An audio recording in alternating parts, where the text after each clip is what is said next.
بسم الله الرحمن الرحيم رب أعني على ذكرك وشكرك وحسن عبادتك رب اشرح لي صدري ويسر لي أمري واحلل عقدة من لساني يفقهوا قولي سبحانك لا علم لنا إلا ما علمتنا إنك أنت العليم الحكيم الحمد لله وكفى وسلام على عباده الذين اصطفى أما بعد فأعوذ بالله من الشيطان الرجيم بسم الله الرحمن الرحيم وبشر الذين آمنوا وعملوا الصالحات أن لهم جنات تجري من تحت الأنهار كلما رزقوا منها من ثمرة رزقا قالوا هذا الذي رزقنا من قبل وأوتوا به متشابها ولهم فيها أزواج مطهرة وهم فيها خالدون صدق الله العظيم وقال النبي صلى الله تعالى عليه وآله وسلم من بطأ به عمله لم يسرع به نسبه او كما قال علیہ الصلوۃ والسلام۔ محترم بزرگوں اور دوستو، اللہ رب العزت کا ہم اس بات پر شکر ادا کریں کہ اللہ تبارک و تعالیٰ نے ہم کو ایک نیا سال عطا فرمایا۔ گزشتہ کل 1441 ہجری یہ مکمل ہو چکا اور آج بروز جمعہ یعنی ایک مبارک دن سے مبارک سال کا آغاز ہو گیا، یعنی 1442 ہجری اس کا آغاز ہو گیا۔ سب سے پہلے ہم یہ دعا پڑھ لیں، اگرچہ کہ کچھ تاخیر اس کے اندر ہم کو ہوئی ہے، یعنی بہت سارے لوگ پڑھے ہوں گے یا بہت سارے لوگوں کے علم میں نہیں یا نہیں پڑھے ہوں گے۔ دعا یہ ہے: اللہم اہلہ علینا بالیمن والایمان والسلامت والاسلام والتوفیق لما تحب وترضى ربی وربک اللہ۔ یہ دعا ہر موقع پر یعنی ہر مہینہ جب چاند ہم دیکھیں، نیا چاند دیکھیں ہر مہینے کا، اس موقع پر ہم کو پڑھنے کا حکم دیا گیا، جس کا لب لباب یا جس کا خلاصہ یہ ہے، جس کے اندر اللہ تبارک و تعالیٰ سے دعا یہ مانگی جاتی ہے کہ یا اللہ اس ماہ کو یا اس مہینے کو ہمارے لیے برکت والا اور ایمان اور سلامتی کے ساتھ زندہ رہنے والا ہمارے لیے اس کو بنا دیجئے۔ ان اللہم اہلہ علینا بالیمن والایمان، اس کے اندر یہ ساری باتیں مانگی گئی ہیں، یہ ساری چیزیں کہ اس ماہ کے اندر ہمارے لیے برکتیں بھی ہو، ہم ایمان پر قائم بھی رہیں اور اسلام پر بھی قائم رہیں، اور اللہ تعالیٰ کی جانب سے ان اعمال کی توفیق و توفیق لما تحب و ترضا، یعنی یا اللہ جن اعمال سے آپ راضی ہوتے ہیں اور جن اعمال کو پسند کرتے ہیں، یا اللہ ایسے اعمال کی ہم کو توفیق عطا فرمائیے۔ ربی و ربک اللہ، اے چاند میرا اور تیرا رب اللہ تعالیٰ ہے۔ یہاں پر ہم کو شرک سے بچایا گیا ہے، کہیں ایسا نہ ہو کہ ہم چاند کی پرستش کرنے لگ جائیں، سورج کی پرستش کرنے لگ جائیں، زمین و آسمان کی، یا اسی طریقے سے اللہ تبارک و تعالیٰ کو چھوڑ کر غیر اللہ کی پرستش نہ کریں، اس لیے جگہ جگہ پر اس کی تعلیم دی گئی ہے۔ بہرحال اب یہ مہینے کا آغاز ہو گیا ہے، بلکہ اس سال کا آغاز ہو گیا ہے، سن 1442 ہجری اس کا آغاز ہو چکا ہے۔ ہم کو یہ دیکھنا ہے، جائزہ لینا ہے کہ سال گزشتہ یعنی 1441 ہجری میں ہم نے کیا کھویا اور کیا پایا۔ کھونے اور پانے سے مراد یہ ہے کہ اعمال کے اعتبار سے، اس لیے کہ آخرت میں جو سکہ کام آئے گا وہ اعمال کا سکہ کام آئے گا۔ ہر ملک کی ایک کرنسی ہوتی ہے، وہاں کا ایک سکہ ہوتا ہے، جیسے ہمارے اس وطن عزیز کے اندر روپیہ یہ یہاں کا سکہ ہے، کسی ملک کے اندر ریال وہاں کا وہ سکہ ہوتا ہے، کہیں پر ڈالر ہے، کہیں پر کچھ ہے، کہیں پر کچھ ہے۔ ہر ملک کی ایک یہ کرنسی ہوتی ہے، وہ سکہ ہوتا ہے جو وہاں پر چلتا ہے۔ لہٰذا آخرت کا جو سکہ ہے، وہاں کی جو کرنسی ہے وہ ہے اعمال صالحہ، یعنی نیک اعمال۔ نیک اعمال کیا چیز ہیں؟ یہ اللہ تبارک و تعالیٰ کا فضل و کرم ہے کہ اللہ تبارک و تعالیٰ نے اپنے بندوں کو صرف اتنا ہی مکلف فرمایا ہے جتنا کہ وہ کر سکتے ہیں۔ لہٰذا جن اعمال کو اللہ رب العزت کی مرضی کے مطابق اور سنت کے مطابق، یعنی اللہ کے پیارے نبی صلی اللہ علیہ وسلم کی طریقے کے مطابق اگر کر لیا جائے ان اعمال کو، تو وہی اعمال صالحہ کہلاتے ہیں۔ ایک ہے اعمال صالحہ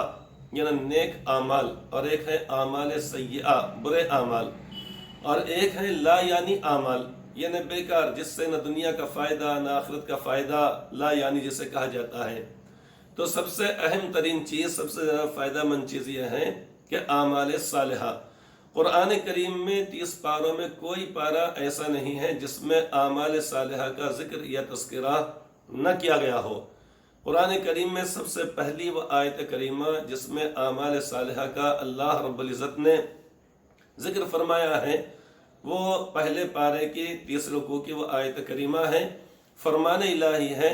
وَبَشِّرِ الَّذِينَ آمَنُوا وَعَمِلُوا الصَّالِحَاتِ، اور خوشخبری سنا دیجئے آپ ان لوگوں کو جو ایمان لائے اور اعمال صالحہ کیے۔ وَبَشِّرِ الَّذِينَ آمَنُوا وَعَمِلُوا الصَّالِحَاتِ، اب یہ سب سے پہلی آیت کریمہ ہے۔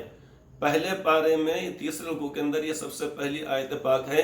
جس میں اللہ تبارک و تعالیٰ نے ایمان کے ساتھ اعمال صالحہ کا ذکر فرمایا ہے۔ اس سے بات معلوم ہوئی ہم کو کہ اعمال یعنی ایمان یہ تو ہمارے لیے جنت میں جانے کے لیے، آخرت میں کامیابی اور سرخروئی کے لیے یہ تو ضروری ہے، لیکن ساتھ ساتھ شرط یہ لگا دی گئی ہے کہ ایمان کے ساتھ اعمال صالحہ بھی ہونا چاہیے، اعمال صالحہ بھی ہونا چاہیے، یعنی ضروری ہے۔ اس کو مختلف جگہوں پر قرآن کریم میں بہت ساری جگہوں پر اللہ تعالیٰ نے فرمایا، کہیں پر فرمایا گا ان الذین آمنوا وعملوا الصالحات کانت لہم جنات الفردوس نزلا، یہاں پر بھی اعمال کے ساتھ یعنی ایمان کے ساتھ اعمال صالحہ کا ذکر کیا گیا۔ اب اس کے بعد چلتے ہم پہلے پارے میں کئی جگہ پر ہم اس کو دیکھیں گے، دوسرے میں، تیسرے میں، چوتھے میں، آخر میں جب ہم 30ویں پارے میں جب آ جائیں گے تو وہاں پر ہم کو اعمال صالحہ کا ذکر ملے گا ایمان کے ساتھ، وہ ہے سورہ عصر کے اندر ہے، اس لیے کہ اس قرآن کریم کی 103 نمبر جو یعنی جو صورت ہے سورہ عصر جسے کہا جاتا ہے۔ والعصر، قسم ہے زمانے کی، ان الانسان لفی خسر، بے شک انسان خسارے میں ہے، گھاٹے میں ہے، نقصان میں ہے۔ اب اس کے بعد کیا فرمایا گیا؟ الا الذین آمنوا وعملوا الصالحات، ہاں مگر وہ لوگ جو ایمان لائے اور نیک اعمال کیے۔ تو سب سے پہلا تذکرہ یہ پہلی جگہ پر جو ذکر کیا گیا پہلے پارے میں، وَبَشِّرِ الَّذِينَ آمَنُوا وَعَمِلُوا الصَّالِحَاتِ، اور وہ لوگ، اور خوشخبری سنائیے آپ ان لوگوں کو جو ایمان لائے اور اعمال صالحہ کیے ہیں۔ اور 30ویں پارے میں چلیے، وہاں پر إِلَّا الَّذِينَ آمَنُوا وَعَمِلُوا الصَّالِحَاتِ، مگر وہ لوگ جو ایمان لائے اور اعمال صالحہ انہوں نے کیے۔ اب یہ دونوں جگہوں پر آپ کے سامنے بات آ گئی، پہلے پارے میں اور 30ویں پارے میں۔ اب اس کے بعد درمیان میں کئی جگہوں پر اللہ تبارک و تعالیٰ نے کہیں پر صرف ایمان کا ذکر کیا، کہیں پر اعمال صالحہ کا، لیکن اکثر و بیشتر جو ذکر کیا گیا ہے وہ اعمال صالحہ کا۔ تو معلوم ہوا کہ ہم جو کام کرتے ہیں، اعمال جمع ہے یہ عمل کی، اور عمل کے معنی آتے ہیں کام، کوئی بھی کام ہو اس کو کہا جاتا ہے، یعنی وہ کام کہا جاتا ہے، عربی میں عمل کہتے ہیں اور اردو میں ہم اس کو یعنی کام ہم کہتے ہیں۔ اب جو بھی ہم کام کریں گے جو جائز حدود کے اندر ہو، اگر وہ شریعت کے مطابق سنت کے موافق اگر ہو جاتا ہے تو وہی عمل صالح کہلاتا ہے۔ مثال کے طور پہ ہم کھانا کھا رہے ہیں، اب کھانا کھاتے وقت اگر ہم بائیں ہاتھ سے کھانا کھائیں گے تو بھی ہمارا پیٹ بھر جائے گا، بائیں ہاتھ سے اگر ہم چائے یا اگر ہم دودھ یا شربت یا لسی یا پانی پئیں گے تب بھی ہماری پیاس بجھ جائے گی، لذت آ جائے گی۔ لیکن اگر وہی عمل اگر ہم اپنے سیدھے ہاتھ سے کرتے ہیں، ہم کھانا کھا رہے ہیں داہنے ہاتھ سے، پانی پی رہے ہیں، چائے پی رہے ہیں، شربت پی رہے ہیں، لسی پی رہے ہیں، جو بھی حلال اور مشروبات جو ہیں اس کو اگر ہم سیدھے ہاتھ سے اگر کھاتے پیتے اگر ہیں، یہی ہمارا عمل صالح بن جاتا ہے۔ ہم سو رہے ہیں، ہم لیٹ رہے ہیں، ہم آرام کر رہے ہیں، اگر ہم بائیں کروٹ پہ اگر ہم سوتے ہیں تب بھی ہماری نیند ہو جائے گی،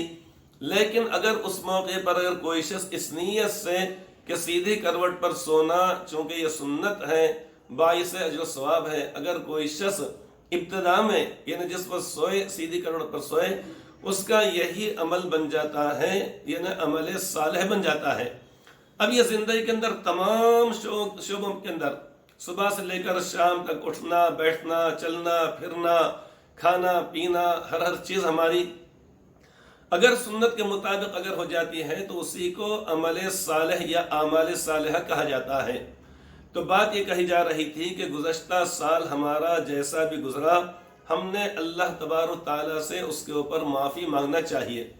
توبہ استغفار کرنا چاہیے، کہ یا اللہ ہم سے سال گزشتہ بہت ساری ہم سے کوتاہیاں ہو گئیں، لاپرواہیاں ہم سے ہو گئی، بے توجہی ہم سے ہو گئی، لیکن یا اللہ آپ ہم کو اعمال صالحہ کی توفیق عطا فرمائیے۔ اب اس سال ہمارے لیے یعنی ایسا سال ہو جس کے اندر ہم کو اعمال صالحہ کی ہم کو یا اللہ توفیق ہو جائے۔ اس بات کو ذہن میں رکھ لیں کہ آخرت میں قیامت کے روز وہاں پر کوئی کسی کا ساتھ دینے والا نہیں ہوگا۔ اگر ایسی بات اگر ہوتی تو پھر اعمال صالحہ کے بارے میں اتنی تاکیدات نہیں کی جاتی، بلکہ کہہ دیا جاتا کہ بس یعنی ہر آدمی دوسرے آدمی کے لیے وہاں پر کام آ جائے گا، نہیں، بلکہ بار بار کہا گیا، ذکر کیا گیا، فَأَمَّا مَنْ ثَقُلَتْ مَوَازِينُهُ فَهُوَ فِي عِيشَةٍ رَاضِيَةٍ وَأَمَّا مَنْ خَفَّتْ مَوَازِينُهُ فَأُمُّهُ هَاوِيَةٌ۔ یہاں پر بھی فرمایا گیا، اسی طریقے سے اور جگہوں پر فرمایا گیا اور یہ بتلایا گیا کہ جس کے نیکیوں کا پلڑا بھاری ہو جائے گا، نماز، روزہ، زکوٰۃ، حج، صدقہ، خیرات، قربانی، تلاوت کلام پاک، سجدے یعنی اس طریقے سجدے کرنا اللہ تعالیٰ کو، اپنے مسلمان بھائی سے ملاقات ہو تو مسکرا کر بات کرنا، جیسا کہ حدیث پاک اندر فرمایا گیا، وَتَبَسُّمُكَ فِي وَجْهِ أَخِيكَ لَكَ صَدَقَةٌ، کہ تمہارا اپنے مسلمان بھائی سے مسکرا کر بات کرنا بھی نیکی ہے۔ اب یہ ہم نے ملاقات کے موقع پر صرف اپنی مسکراہٹ کا اور خوشی کا اظہار کیا، اس میں نہ 1 روپیہ ہمارا لگ رہا ہے، نہ کوئی دقت، نہ کوئی پریشانی، لیکن ہمارے چہرے پر مسکراہٹ آ گئی، لہٰذا ہمارے اعمال صالحہ کے اندر مزید اضافہ ہو گیا۔ اسی لیے اللہ تبارک و تعالیٰ نے ہمارے دونوں جانب 2 فرشتوں کو اللہ رب العزت نے متعین فرما دیا۔ ایک وہ فرشتہ ہے سیدھی جانب کرامن کاتبین یعلمون ما تفعلون، کہ اللہ تبارک و تعالیٰ کے وہ مکرم اور محترم فرشتے جو جانتے ہیں جو کچھ تم کرتے ہو اور لکھ لیتے ہیں۔ تو سیدھی جانب ایک فرشتہ ہے جو ہمارے ہر عمل کو، نیک عمل کو لکھ لیتا ہے، بائیں طرف ایک فرشتہ ہے جو ہماری ہر برائی کو لکھ دیتا ہے۔ اب یہ ہمارا نامہ اعمال قیامت کے روز وہاں پر نکالا جائے گا اور اس سے کہا جائے گا انسان سے، اقرأ کتابک، لو تم پڑھ لو اپنا نامہ اعمال،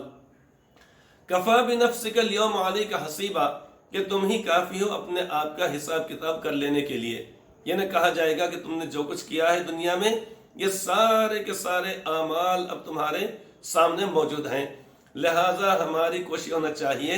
کہ ہماری نیکیوں کا پلڑا بھاری ہو جائے، گناہ ہمارے نامہ اعمال کے اندر ہرگز ہونا نہیں چاہیے۔ جب بھی اگر ہو جائے فوراً اللہ تعالیٰ سے معافی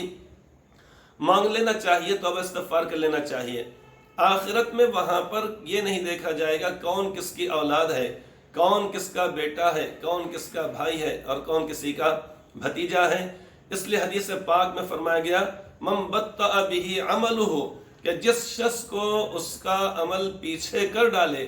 لم یسرع بہ نسبہ، تو اس کا حسب نسب یعنی کسی کی اولاد ہونا، کسی کا باپ ہونا، کسی کا بیٹا ہونا، وہاں پر اس کو کام نہیں آئے گا۔ اسی لیے ہم نے اپنے اعمال کا جائزہ لینا چاہیے۔ اس بات پر یا اس شعر پر آج اپنی بات کو ختم کیا جاتا ہے۔ ہمارے لیے آنکھیں کھولنے کے لیے وہ شعر بھی ہمارے لیے کافی ہے کہ آخرت میں اللہ تبارک و تعالیٰ کے پاس یہ دیکھا جائے گا کہ کس کے پاس کیا عمل ہے، یہ نہیں دیکھا جائے گا کہ کون کس سے کس قسم کا حسب نسب یا رشتہ رکھتا ہے۔ پوچھیں گے کہ تم لائے ہو کیا اعمال، پوچھیں گے کہ تم لائے ہو کیا اعمال، یہ نہ پوچھیں گے کہ تم ہو کس کے لال۔ اللہ تبارک و تعالیٰ ہم سب کو گزشتہ جو ہم سے کوتاہیاں ہو گئی ہیں اس پر اللہ تعالیٰ معافی مانگنے کی توفیق عطا فرمائے، معاف فرما دے، اور اس سال کو ہم سب کے لیے بابرکت بنائے اور اس میں اپنا جائزہ لے کر اعمال صالحہ کی اخلاص کے ساتھ توفیق عطا فرمائے۔ آمین ثم آمین، وآخر دعوانا الحمد للہ رب العالمین۔